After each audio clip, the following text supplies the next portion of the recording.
God's Model, Ideal Family and Nation, and the Peace Kingdom. Given by Reverend Dr. Myung Moon and Dr. Hak Jahan Moon throughout Korea in March 2006. Distinguished world leaders, ambassadors for peace, and blessed family members who have come from all parts of the world in hopes of bringing about the realization of world peace and building the ideal hometown in heaven and on earth.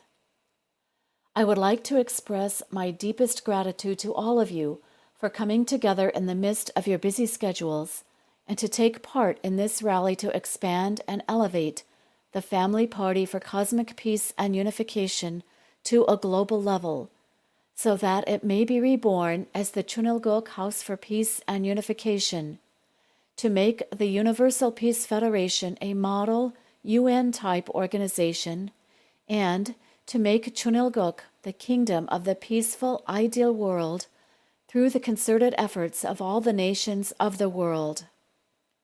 As you may know, this year marks the 87th year since my birth. On this remarkable occasion, as the founder of the Universal Peace Federation, which is to open wide the era after the coming of heaven, I would like to convey to you the essence of truth of heaven that I have taught throughout our lives. This message is entitled God's Model Ideal Family and Nation and the Peace Kingdom. Ladies and gentlemen, on looking back, my life has indeed been like a dream. At the young age of 16, with nothing but the buoyant spirit and aspirations of youth, I was called by heaven and began to live for the will of God. This left no room in my heart for any worldly ambitions I may have cherished. It has never been an easy path, but I have followed it for more than 80 years, looking nowhere but straight ahead. This was the life I was fated to lead, with no choice but to shake off the embrace of my beloved parents and brothers and sisters who clung to me, wanting me to stay with them. They endured great self-sacrifice and walked a thorny path of dreadful suffering for my sake. It has been a journey through the wilderness that no one among the 6.5 billion people living on earth could ever comprehend. Even when I persevered through the hardships of prison life 6 times, I never let go of the key to the providence. Such has been Reverend Moon's life. This was all because I came to know only too well how anguished, aggrieved, and full of bitter sorrow was the heart of God as He waited for thousands of years to find us. I realized that if God, who is the origin of billions of people and the creator of everything in the universe, was not relieved from His sorrow, human life would remain completely without value. When, where, and how did God come to carry such agonizing sorrow in His heart? Who on earth could inflict this grief upon Him, the absolute and omnipotent being?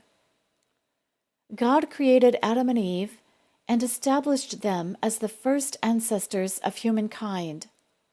He committed Himself 100% to raising them as His son and daughter, connected to Him through love, life, and lineage, for the parent-child relationship is the highest and most important of all relationships, and the lineal relationship between parent and child is the only way through which his lineage can be bequeathed and made to last forever.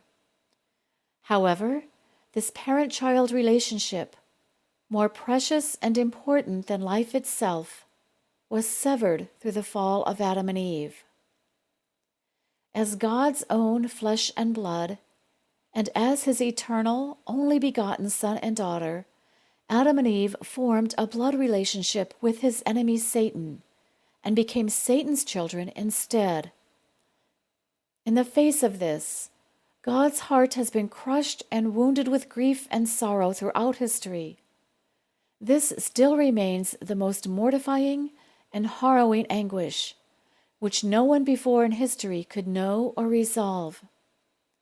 In this way, God's ideal of creation to establish a true family in that first generation through Adam and Eve, a family through which he could eternally pass on his lineage, was frustrated.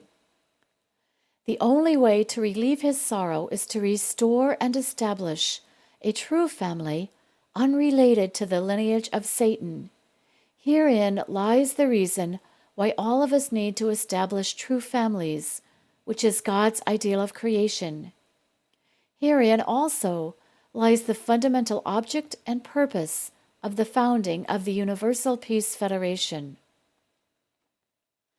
Genesis 1:27 of the Old Testament tells us, "So God created man in his own image. Male and female he created them." From observing God's creation as expressed in this passage, we can conclude that God is a being who comprises the essence of one man and one woman. Having these attributes, God could not enjoy a solitary life. Therefore, he created the universe as his object partner. That is, he created all things in the universe in the position of an object partner in image, and in the midst of this environment, he created human beings as his object partners in substance. In this manner, the first masculine representative created by God as his object partner in substance was Adam, and the feminine representative he created was Eve. God had an objective in mind when he created human beings as separate beings, one man and one woman. First, God, who exists as an incorporeal being, though he is the subject being, with dual characteristics in harmony, needed to assume a physical form through which he could relate with the entire world of substance, and not only the body of the man or that of the woman. Embodied within both Adam and Eve, he intended to communicate and work freely in relation to the entire universe, the world of substance. This is because the incorporeal God, without a physical body, meets certain limits in dealing with the corporeal world of substance. Therefore, if Adam and Eve had attended God in their hearts and to become one with him, then married on the basis of having perfected themselves, had children and created a family, they would have become the external and horizontal true parents in substance, while God would have been the internal and vertical true parent in substance. If only this had come to pass, Adam and Eve would have resembled God 100%, both in their inner nature and outer form. If Adam and Eve, as a perfect resemblance of God, had become the true parents of humankind, human beings in their daily lives would have perceived, through their experience of them, the true reality of God.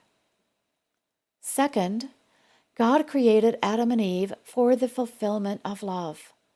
He intended for Adam and Eve to reach perfection and become the embodiments of love in complete union. On that basis, he would have come and dwelt with them and become the parent of true love for all humanity. Adam and Eve, standing in the position of the parents of substance in the image of God, would have established an ideal family, and consequently an ideal world, through having their own children and multiplying.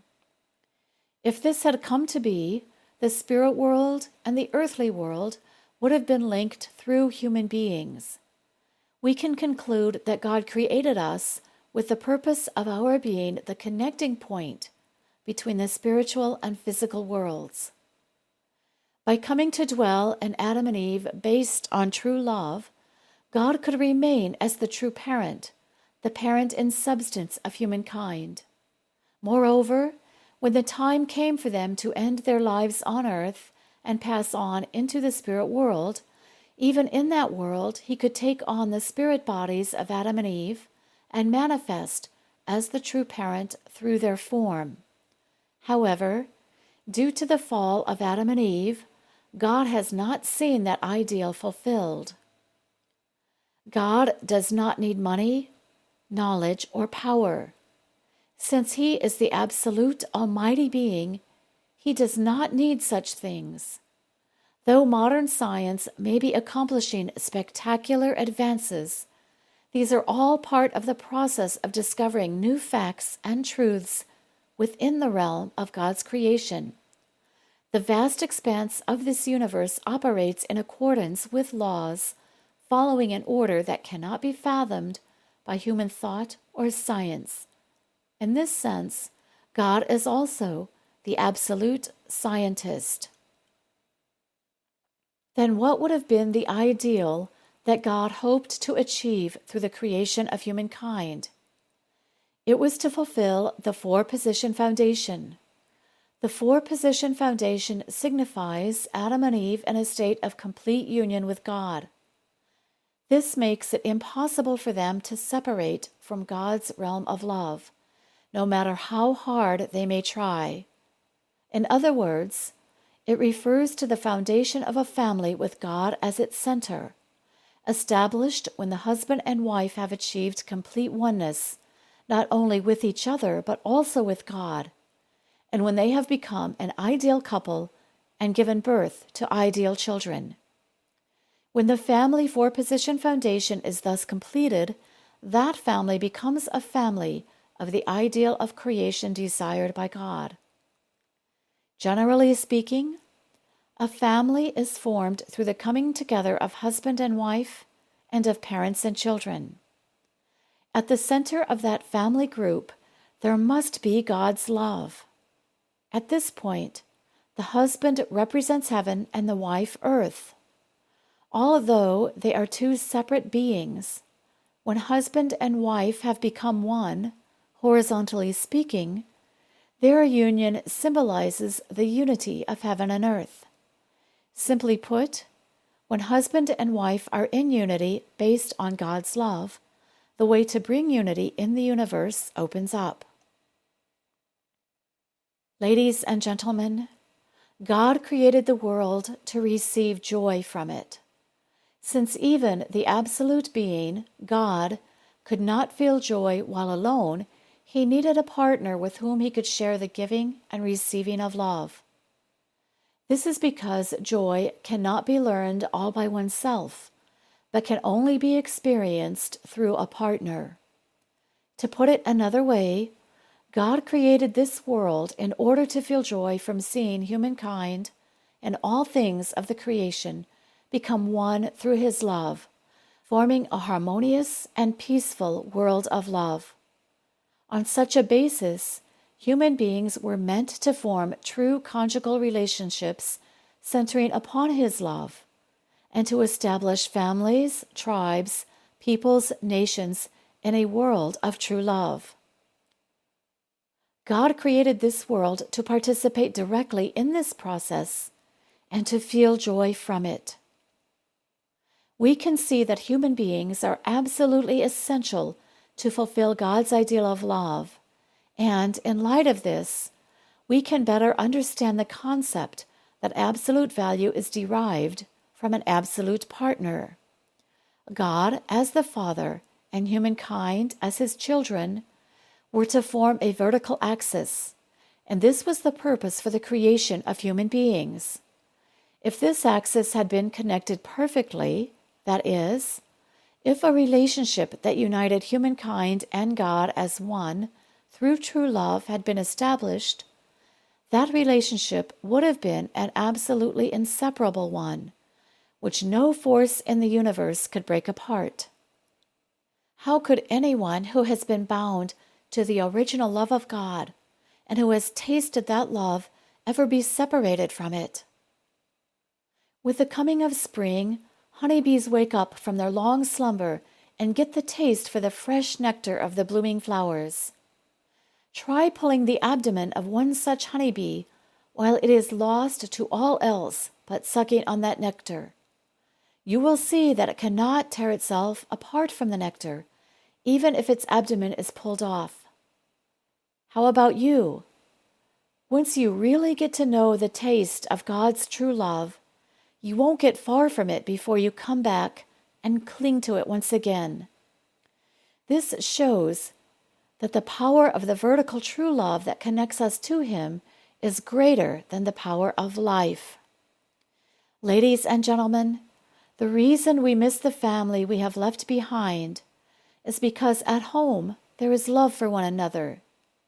It is where the love of mother and father, the love of elder brothers and sisters and younger siblings, and the love of one's spouse and children and close neighbors are all deeply embedded. It is a place of mutual affection, where all the relationships and affinities are brought together through mutual love. This makes you want to cherish each and every member of your family. It is the yearning and desire of any wanderer who has left his family behind to reappear before his family once again, boldly, as a liberated being, and to embrace mountains, streams, and trees, love his relatives and countrymen, and sing songs of ecstasy. However, the situation of humankind, descended from the fall, has been different. Banished from their original heavenly hometown and destined to wander around in isolation and defeat, human beings are unable ever to go back, no matter how much they miss their family, for they have lost the root of the heart of their original homeland. However, with the ushering in of the era of a new heaven and a new earth, human beings have been pulled out of the swamp that was sucking them down, and the way has been opened for them to return to their hometowns that they could not forget even for a moment, and meet with their true family. Could there ever be a day of greater blessing for humanity? The time of heavenly power and fortune has now come, making it possible for us to reestablish the original family that was lost through the fall of Adam and Eve. When seeking after the lost original family, you should set out from the position of the perfected Adam, the position of the perfected Jesus, and the position representing the perfected second coming of the Lord. God will dwell in such a family. That family would be one of 3 generations: grandparents, parents, and children living in harmony. Parents and children live in service and attendance to the grandparents as the historical root of the ancestors. The family sets the pattern for living together in harmony. The family wherein parents and children love and respect each other, husband and wife are grounded in mutual trust and love, and brothers and sisters trust and rely on each other, and all live together as one, is the model ideal family. This means that you need to establish a true family, wherein the stem of true love emerges from the root of true love and bears the fruit of true love. In such a family, the root of history is alive, and the root of the kingdom of heaven extends into it. It is in such a family that the kingdom of heaven on earth takes root. It is also where the everlasting root of kingship is firmly planted. The roots of the past, present, and future are represented by the grandparents, parents, and grandchildren, respectively. The root of the past represents the spirit world. The root of the present is the palace representing the world today, and the root of the future establishes the grandsons and granddaughters as princes and princesses. Through such a family, we erect the palace of peace, representing the harmony of the 2 worlds, the spirit world and the physical world. In this manner, the 3 generations of grandparents, parents, and grandchildren should live together as one family, serving the eternally existent God. You should know that to seek after and establish such a family of Chinoguk, God's kingdom, is the responsibility of tribal messiahs, the mission of the ambassadors for peace, and the desire of God. You should form families that God will miss and yearn to return to after He has been away. You should raise families to which He can come freely as a parent visiting His children. This is what it means to live in service to God. To such a family, God becomes the subject of our conscience, acting vertically. Following that vertical subject, your mind stands in the position of the vertical subject of yourself and brings your mind and body into unity. That is where parental love, conjugal love, children's love, and siblings' love, in short, the four realms of love, or the four realms of heart, are perfected. Only in such a family can the upper and lower, front and behind, left and right be connected as one and circular motion continue. This leads to God's everlasting model ideal families and nations and His peace kingdom. Ladies and gentlemen, why should we get married? It is to restore the position of an owner. A man or woman alone can only be one half of the whole. That is how God created us. For that reason, He has interchanged the owners of the reproductive organs, the love organs.